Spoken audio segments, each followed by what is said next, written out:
Welcome to the Yukon and North 61. Okay, there's another 2-inch group. So I'm pleased with that. Now, why would a guy be pleased with a 2-inch group? Well, that's at 540 yards. There it is, 6.5 Rim Mag.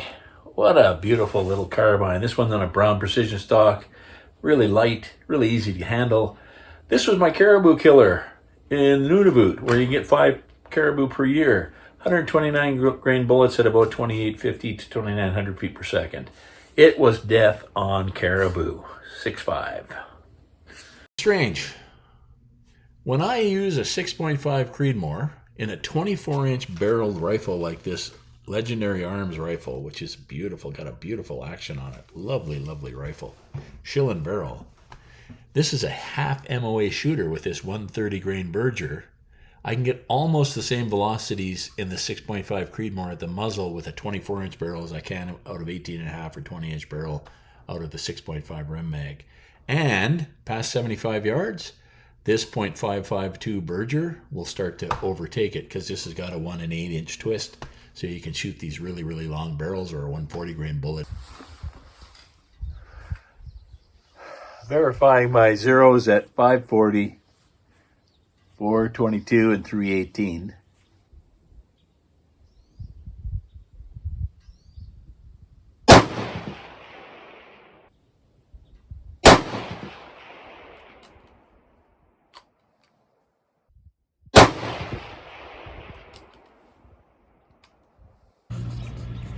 That's just under 2 inches. I'm still pretty happy with that because that's 422 yards. So, and that's a 1.5 inch group, 130 VLDs, and at 327 yards. 100 yards. 327 yards. 422 yards, 540 yards. Add these things all together and you get just under 0.50 groups with 130 VLDs, and about the same with the 140 grain ELDMs. I'm going to try some shooting at 422 yards today to see how stable I am. First, I'm going to start with 150 extreme points in the 30-06 Forbes. There they are, fast expanding bullets. Fairly high BC for a 150 factory, but still at 392, not that high.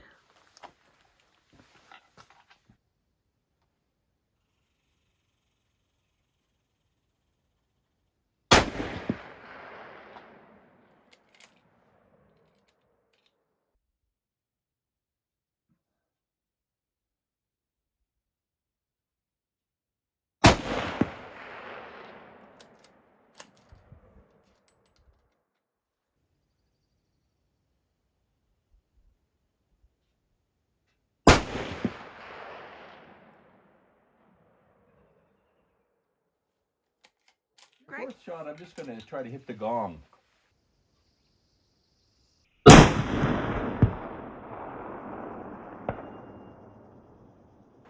Yeah. This 30-06 is hard to leave at home.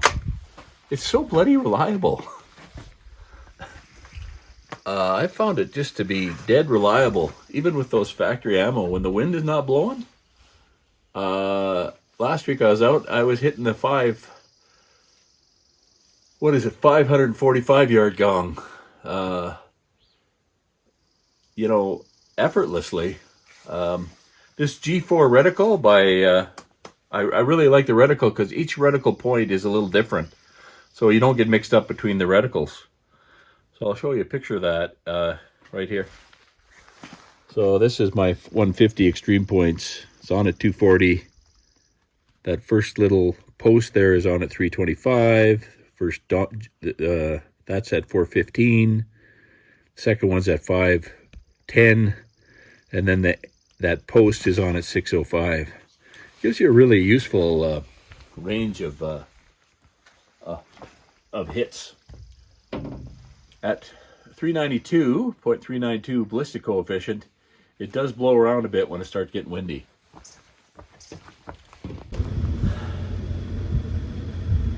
Okay, so 30-06, 150 grain. Look at those. That's 1, 2, 3. That's under 4 inches. That's 3 3/4 inches with factory ammunition at 422 yards. So if you look back, there's 422 yards. Notice the flag. The flag is just totally down. This is a beautiful day to come out because I don't have to worry about wind. Wind is not a factor today. 30-06, 178 ELDMs at a sedate 2722 with a ballistic coefficient, memory 547. I don't know. It's so hard to leave this 30-06 at home. 5 3/4 pound Forbes. I put the 178 grain data in behind on a similar type disc to that one, a little different size so that I can tell them apart right away. One's orange, one's red. And with the 178 ELDMs, 2722, that's a sedate little load. I'm getting back. I have a high ballistic coefficient, 547. Wind came up, so the low, there's the 422 yard group, 5.47 inches.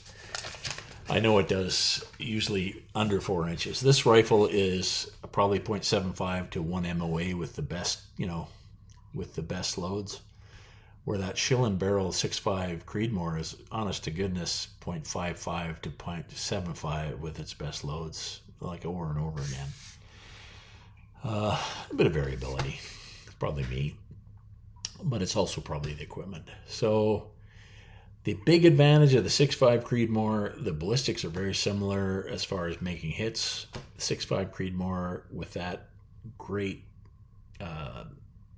recoil reducer on the front and also a little bit more weight at 6 pounds 15 ounces compared to 5 pounds and 3/4. Less recoil, you can just see your hits, and I like being able to see the hits. On the other hand, there's something nice about having a rifle that you absolutely know is going to be helpful in grizzly bear country with this with 180 grain bullets. I tried the Alaskan bullets today from Norma, 3/4 MOA at 2700, and you can go up to 2850 with 180 grain bullets, but I don't see that you have to always load the thing right at the top because sometimes you lose a bit of accuracy. So what do you think, 30-06 or 6.5 Creedmore? I think they're both great.